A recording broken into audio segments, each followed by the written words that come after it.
All right, hello Mini Mathletes. This is the first supplemental or review video for the 2020-2021 winter session. A bit about what these videos are going to be. They're going to be a review of what we cover in each meeting, and then I might talk about some extra stuff. In this case, I have some cool pictures to show you guys of fractals, which is what we talked about in the first meeting. So yeah, with that being said, let's get right down to it.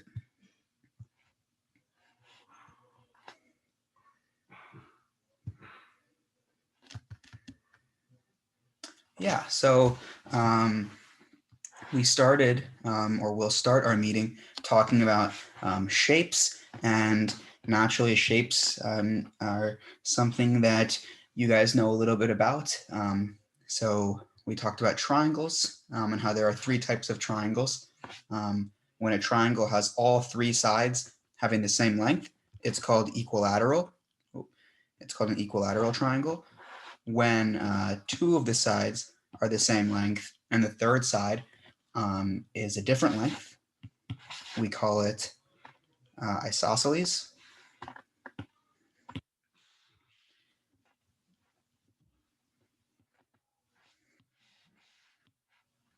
Oh, yeah. We call it isosceles. And when all three sides are a different length, it's called scalene. So we talked about all three of these in our first meeting. That's our review. We also looked at a lot of different quadrilaterals, which is a new word for a lot of us. We know that if the quadrilateral looks sort of like a box where all four of the sides are the same length, then it's called a square. So here is our square. If it looks like a box and there's two pairs of sides that are the same length, then that's called a rectangle. This shape here is called a kite because that's what it looks like.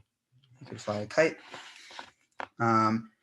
And then here, when we have all four sides being the same length, but it still looks more like a kite than a box, this is called a rhombus. And then our last quadrilateral is this sort of weird looking one where we have two sides that are, say, across from each other and then two other sides, and that's called a trapezoid. So that's our quadrilaterals. And then the shapes with more sides, when we've got five sides, 1, 2, 3, 4, and 5, that shape is called a pentagon. 6 sides is a hexagon. 7 sides is a heptagon. And 8 sides is an octagon. And then now we can, so that's all of our shapes. And we can notice now that we can use some smaller shapes sometimes to make bigger shapes. So right here, for example, I've got a hexagon, but I can build it out of triangles. Right? So here I've made a hexagon out of 1, 2, 3, 4, 5, 6 triangles. Similarly, here's a square that I've made out of 4 rectangles, right? And notice that over here in this hexagon, all 6 of the triangles are the same shape and size. The only difference is that this triangle, for example, is an upside down version of this one. Okay. Right here, we have a rectangle that we've made out of 1, 2, 3, 4, 5, 6, and 8 triangles, right? And then finally, this is a trapezoid. We made it out of 4 smaller trapezoids. Now, this one here is sort of special because it's a trapezoid made out of trapezoids, right? In the other 3 examples, we had one shape made out of another shape. But here, it's a trapezoid made out of trapezoids. And this brings us to the idea of reptiles, right? So here you notice we can make a trapezoid out of smaller trapezoids, right? we could also make an L shape, which isn't a normal shape, out of smaller L shapes, right? And when you can do that, right, when you can make a shape out of smaller versions of itself, that shape is called a reptile. And so here are a bunch of different reptiles, right? So we see there's a triangle made out of triangles, L shape out of L shapes. Here's a trapezoid made out of trapezoids. There's another way you can make a trapezoid out of trapezoids, even another way. And then some crazier ones where we have this weird looking guy made out of smaller versions of itself, and all sorts of things. So these are reptiles. And we saw that if you have a reptile, like, oh, they don't have it here. If you have a reptile, like a square made out of smaller squares, well, I could take each of these smaller squares and fill them with even smaller squares, which I'll do like this. And I can make each of those smaller squares out of even smaller squares. And I keep going. And what I get ends up being a pretty cool design. Something that you could use to make a carpet or something. So this is a cool way to make some artwork. I could do a similar thing if I fill a triangle with smaller and smaller triangles.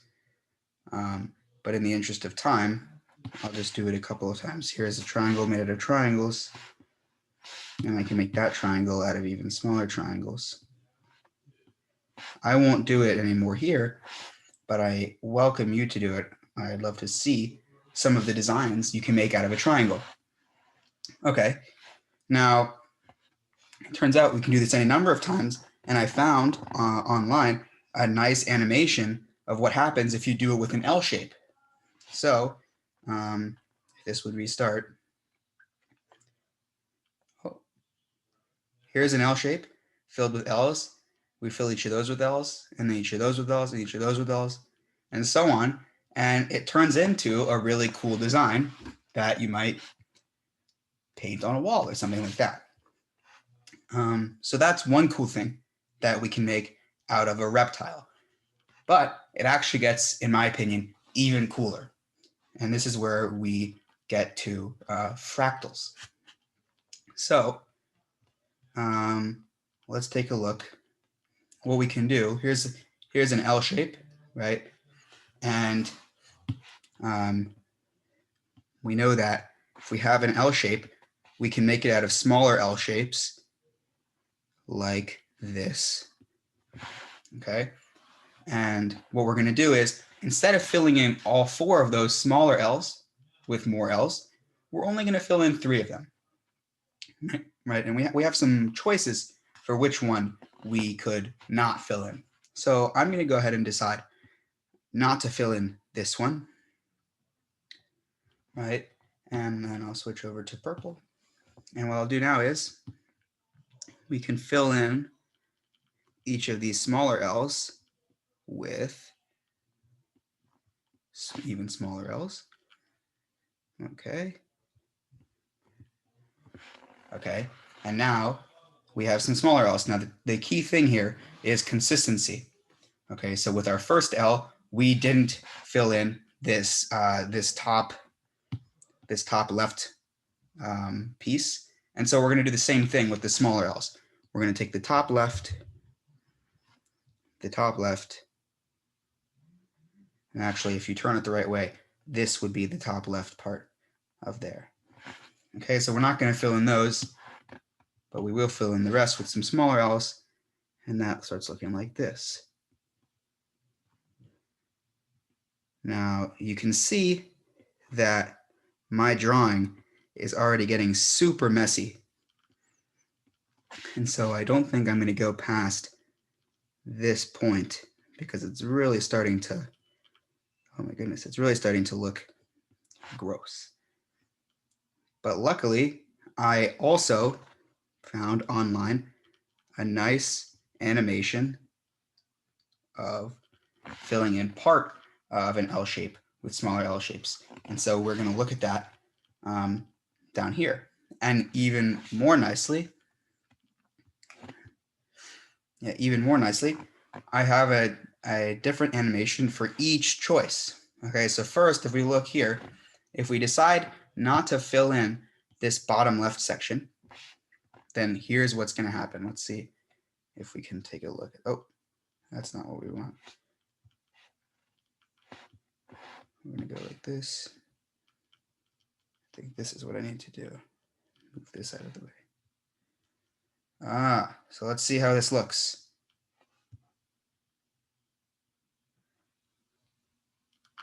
Ooh. Starts to look sort of like two bugs or two frogs or something facing each other. Very cool. Let's see it one more time. So we can do this over and over again, and you can see you start to lose track of the fact that it's even made of a bunch of L shapes. You just get a cool looking sort of star pattern. Okay.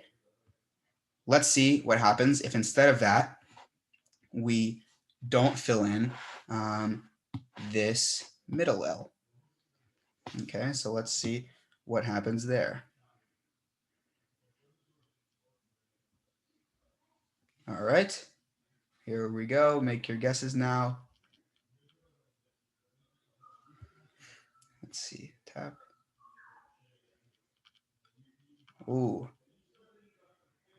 makes like a super serifed L shape, it looks like. Very cool. But my favorite one, as cool as this one is the middle one, and that's why I saved it for last. And the reason why it's my favorite one will become apparent later on, and it won't become fully apparent until a lot later in your mathematical journey, because the wonders of this shape are too difficult to explain this early on. So, without further ado, if we choose not to fill in the top L shape, then the pattern we end up with, make your guesses now, looks like, whoa, oh, it jumps straight to the end. Oh no. Let's start from the L shape. L shape, okay. Fill in the top left, top left. Ooh. Suddenly it looks like a triangle with some smaller triangles inside of it. How surprising. That was a surprise to me when I first saw it. Very interesting. And we're gonna, well, we won't figure out why, but we will learn a little bit more about this pattern because this triangle with triangles inside of it has a special name. And that special name is called Sierpinski's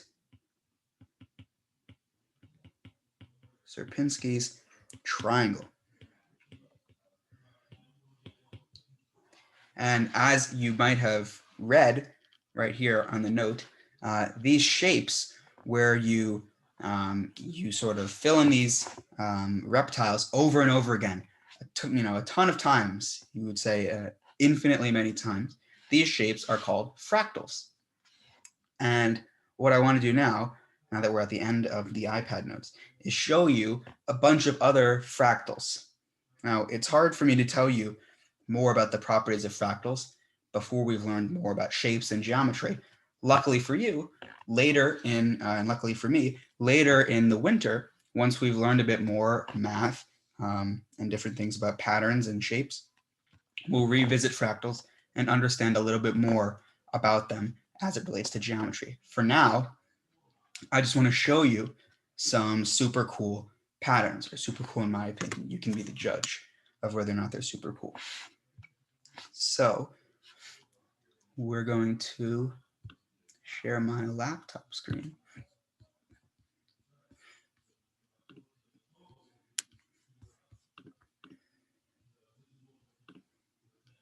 Okay, so let's see what we can find. All right, here we are, fractals.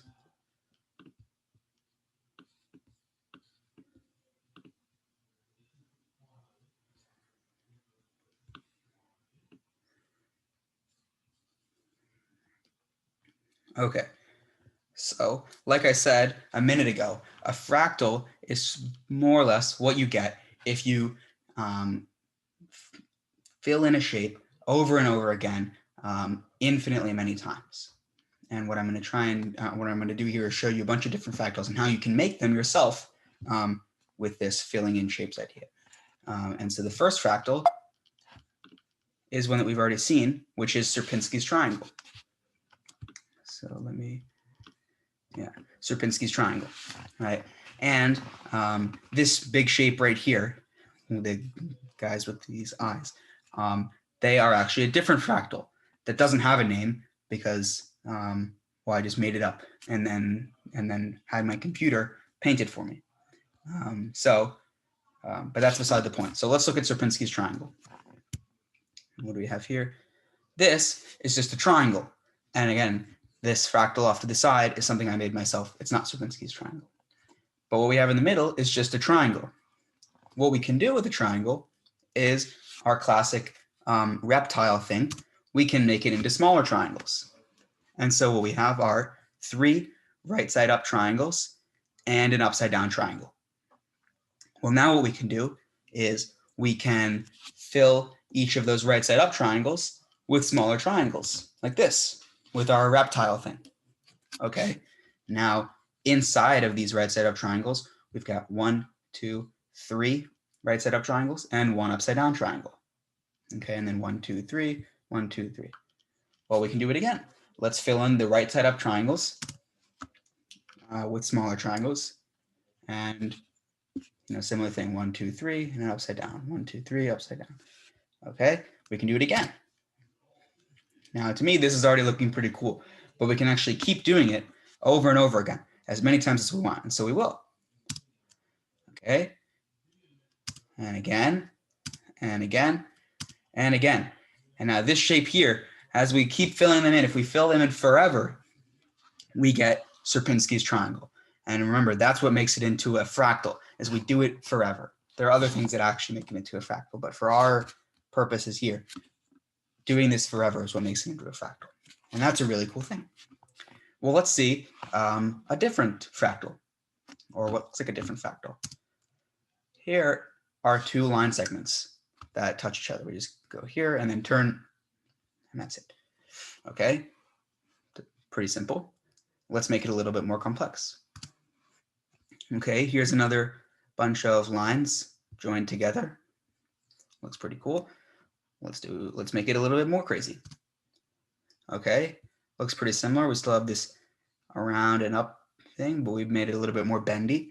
Still a bunch of lines. Okay, let's make it a little bit more complex. Ooh, okay. We're going around and up. Made it a little bit more bendy, basically. Okay. Ooh, maybe you're starting to see what this is resembling. It looks a little bit familiar to what we just saw. A little bit similar to what we just saw. Okay, let's make it more bendy. Ooh, now it looks to me a lot like Sierpinski's triangle. There's a triangle, and then an upside down one in the middle, and an upside down one here, and here, and here, here. Okay, let's make it even bendier. Oh, yep.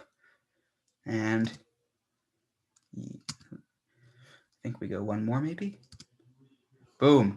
Exactly the same as before. That's Sierpinski's triangle. Here's our right side up triangle, and upside down, upside down, upside down, upside down, upside down, and so on. And it looks very similar to what we had before. Almost exactly the same. So that's pretty cool. There's multiple ways in which we can start with some simple shape and then modify it to make it more complex over and over again to get the same fractal. And there's actually a ton of different ways that you can get Sierpinski's triangle. Like we saw several minutes ago on the iPad, that you can start with an L shape and fill in a bunch of L shapes over and over again to get Sierpinski's triangle. So that's cool. But let's see a fractal that we haven't seen yet. This next one is called the Koch snowflake. There are various pronunciations of Koch, but I'm going to say Koch instead of Koch or anything like that. So we start with some lines, just like with the Sierpinski triangle. Okay, let's just add a bend in each of these lines. Okay, so now instead of going doot, doot. We're going doot, doot, doot, doot, and doot, doot, doot, doot. And then we made it a little bit more complex. And the reason it looks like that is because of how my computer generated the shape. Okay, let's add some more bends. Let's make it a little bit more jagged. Ooh, okay, cool, cool. And now we have a purple snowflake. It looks kind of like purple broccoli or purple cauliflower or something like that. And again, we started from these lines, and what we really started with was, let's see if I can, what we actually did was, come on, paintbrush.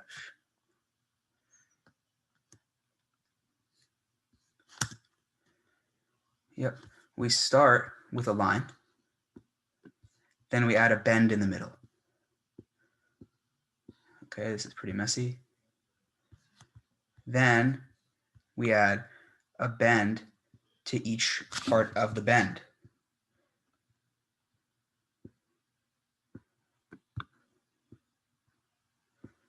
Oh, okay, that looked bad. Oh no. This is okay.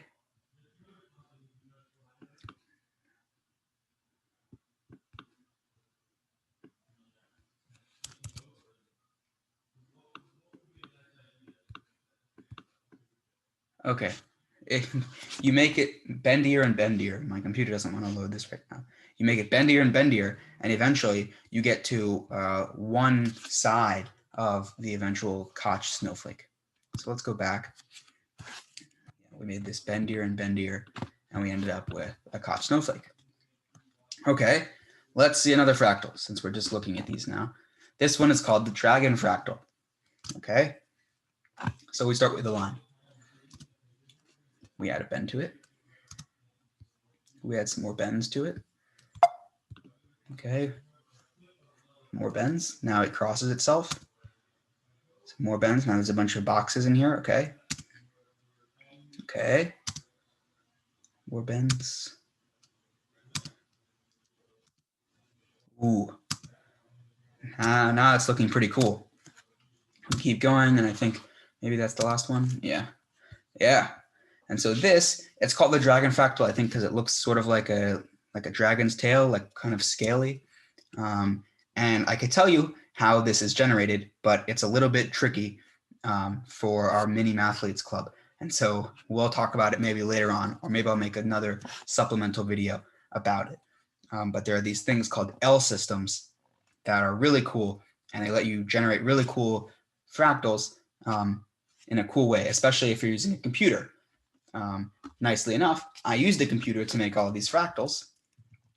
And so, as it would turn out, you can use L systems, and I did, to make plants. And oftentimes, well, I don't know how common it is now, but if you're making a movie or a video where you need to have fake plants, like say you can't actually film the Amazon rainforest, but you need to have what looks like a rainforest, then you can use something like an L system to generate what looks like plants. And so here's a line. Doesn't look much like a plant. Okay, more lines. Still doesn't look like a plant. We can keep, oh, we added a lot of lines there. We can keep adding more and more lines. And as we do, it starts to look like sort of a reeded plant, right? Something you might see, I don't know, maybe in someone's living room or something. So there we go. We used fractal ideas, right? We kept doing some process over and over again, adding lines to make plants, which is pretty cool to me. Here's another basic thing. It's green, so maybe this already looks like a plant to you. But to me, it looks like two lines. So let's make it a little bit more complex. Let's add more lines. Okay, still green. Maybe it looks like grass, something like that. We can add more lines, right? And now keep in mind, this under the hood is a bunch of letters. It's like F's and X's and Y's, at least as I remember. But an F, an X and a Y can tell a computer that it should draw a line that's a certain length, or maybe it should turn to the right or turn to the left. And so here we have something that looks a little bit more like a real plant. We can add more lines. More lines. That might be it for us. Yeah, now this is really looking like a plant to me. Maybe it doesn't look like it to you, but yeah, I think this looks a lot like a plant. Okay, and now, yeah, this looks like a lot like a bush. Okay, let's see another example. I think this one might be 3D. Oh, wow. Okay, 3D. Here's a line. And again, it's green, so maybe it already looks like grass. But if we add more lines, okay, now it looks sort of like a baby tree. Okay, even more lines. Now it definitely looks like a tree. We can even do more lines. And now what do we have? Well, that looks very much like a tree. And so maybe if you were trying to make a game like maybe Minecraft or something like that, though with Minecraft they didn't use L systems, they used a different thing. You could create trees using an L system. This is a very simple thing. And I know it's simple because I was able to do it. So let's take a look at another fractal. Yeah, this right here is possibly my favorite shape. It's this or a hexagon. So, and what I've done is you don't usually make this shape by starting with some simple shape and then making it more complex, but I'm going to pretend you do by doing it. So here's a pretty simple shape. It's just red and there's this curved boundary. Okay, let's make it more complex. Now we've got some green up at the top, and there's red going sort of around the bottom and the middle. Okay, here's some more boundaries. There's red and there's a teal looking thing, or aqua, and then there's a different shade of red and black in the middle. Okay, purple, green, blue, red. Let's keep adding some layers here. Ooh, and now as we keep going, we get this really cool sort of curvy or jagged, spiky looking thing in the middle, surrounded by different layers of different colors. We keep going, and boom. This is called the Mandelbrot set, and it is possibly the most famous fractal, or the most important fractal. I don't know how you quantify the goodness of fractals, but this is it. This is the best of the best for mathematicians. And I can't even begin to describe how you actually make it, because it uses math that you might not learn about until, maybe 5th or 6th grade.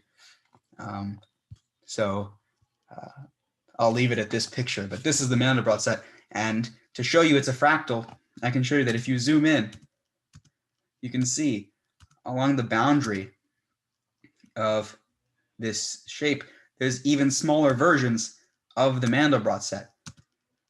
And there's a similar idea at play if we go back to, back to Sierpinski's triangle. Here's Sierpinski's triangle.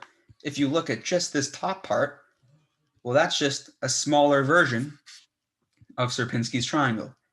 And when you have a smaller version of something inside of it, that's called self-similarity. And it's one of the definitive aspects of fractals. It's what makes a fractal for most people. So let's go back to the Mandelbrot set.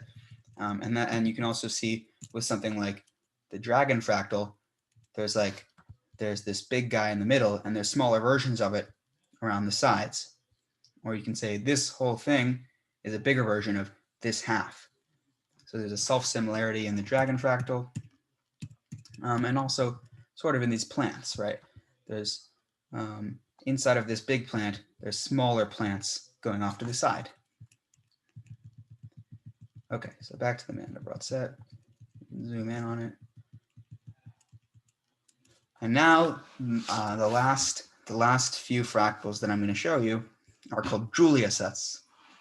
And Julia sets are very related to Mandelbrot sets, but again, they're related to Mandelbrot sets for a reason that I can't very well describe to you guys as kindergartners and first graders and second graders. So let's just look at the cool shapes that you can make using some heavy mathematical machinery, if you will. So this is a Julia set, and to me this looks really cool. It looks sort of like rings of fire or something like that, or like fireworks, and that's really cool because I like fireworks. Let's see another Julia set. This one looks a little bit different. This one looks sort of like maybe a necklace, like a rainbow necklace you could wear or something like that. But interestingly, the way or the math that makes these two fractals is very similar. All you have to do to get from this guy to this guy is change one number. And to me, that's really cool. And as it would turn out, if you change that number to a bunch of different things, and you move that number around just a small amount, but maybe you can move it in a circle or something, or back and forth, you get a bunch of similar looking fractals, and that's what I'll show you to end this video. So let's take a look at that. So each one of these frames is a different Julia set generated with a different, we'll say, special number. When you change the special number, you get similar looking Julia sets, but you can see that these firework looking things sort of move around. And when they join together, you get a necklace or whatever you think it looks like. And then we go back to the sparkly fireworks, over to a necklace, back, and they keep spinning around for reasons that are hard even for me to explain or understand. But we get this really cool swirly thing in the middle that just looks absolutely amazing. So that'll be the end of our supplemental video on shapes and fractals. I hope this was a good way to kick off the trimester. Moving forward, we'll talk about more purely mathematical things, but I wanted to start you guys off with something super cool, and one of the reasons why I find mathematics to be such a beautiful, beautiful field. Yeah, as it would turn out here, we're moving a number sort of in a circle, and right now the number's gone halfway around the circle. So we'll let it go all the way around, and then I'll stop the video.